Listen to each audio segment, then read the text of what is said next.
দান সদাকা আল্লাহর কাছে খুব বেশি পছন্দের। দান সদকা করার জন্য সম্পদ লাগে না, আমার কথা শোনেন। দান সদকা করার জন্য সম্পদ লাগে না, কলিজা লাগে, মন লাগে। বহু বড় বড় মানুষ আছে দান সদকা করতে পারে না, কোটিপতি, জাকাত দেয় না, আছে না? আর বহু গরিব মানুষ ভ্যান চালায়, কৃষিকাজ করে, দেখবেন 100 টাকা দান করে দিল। মন থাকতে হয়, মন, কলিজা বড় থাকতে হয়।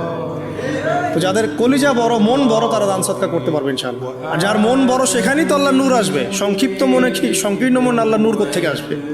কথা বুঝতে পারে নাই? তো দান সদকা বাড়ান। আপনি 1 টাকা দান করেন, 5 টাকা দান করেন, হালাল রিজিক থেকে 1 টাকা দান করেন, সেটা আল্লাহর কাছে অনেক বেশি পছন্দের।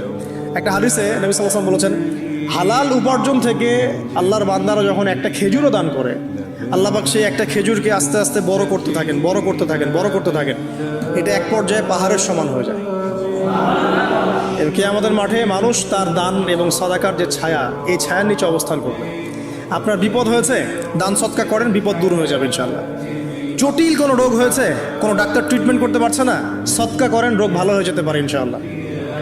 সদকার ব্যাপক ফজিলত আছে। সদাকা, দান সদাকা, দোয়া, এগুলো তাকদিরের যে বিপদ আপদগুলো আছে না, ঝুলে আছে, আমাদের তাকদিরে বিপদ আছে না অনেক, এগুলোকেও সরিয়ে দিতে পারে।